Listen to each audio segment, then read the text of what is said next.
আপনাদেরকে দেখানো হচ্ছে যে 3 মাস বয়সের যে গাছ এবং টপলেটির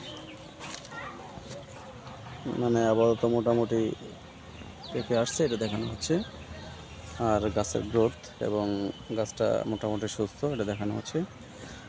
আর আপনার হলো জ্বর টিকানোর জন্য ওই যে মাটিতে যে ইটা ওটা দিয়ে দিন, ঠিক আছে। আর একটু দেখেন, খেয়াল রাখেন যে ছিদ্রকারী কোনো পোকা যেন না থাকে। অনেক সময় অনেক ছিদ্রকারী পোকা থাকে, এই ছিদ্রকারী পোকা যেন না থাকে। আর যদি কলিগুলা যেগুলো আসছে কলিগুলা ঠিক যেন থাকে এটা খেয়াল রাখবেন। আর ঝরা ধরলে আমাকে ফোন দেবেন, সমস্যা নেই। তো মোটামুটি গাছের পেঁপের গ্রোথ এবং কালারটা ভালো আছে। এ হচ্ছে টপলেটি, এটা হচ্ছে গাছের বয়স হচ্ছে 3 মাস এবং গাছের গ্রোথ এবং পেঁপের সাইজ দেখাচ্ছে আপনাদেরকে।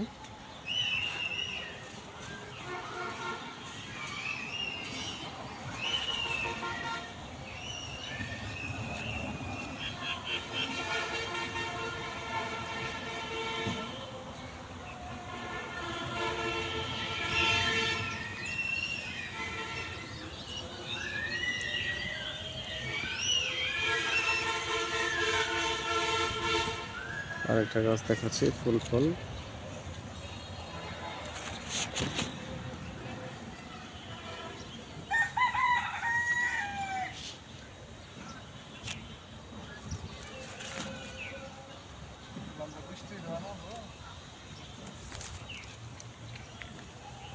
হচ্ছে টপলেটি গাছ। আর হচ্ছে এখান থেকে আমরা দেখতে পাচ্ছি একটা এরকম ঝরতেছে। একটু খেয়াল রাখেন যাতে ছিদ্র করে পোকা হয়, আপনার কলিগুলো যেন ছিদ্র না করে দেয়, ঠিক আছে। আর ছিদ্র করে দিলে আমার জানায়েন, তাহলে হয়তো একটু বিষ স্প্রে করে দিতে হবে। এবং মোটামুটি আছে। আর গোড়ায় একটু পানি দিয়ে দিন।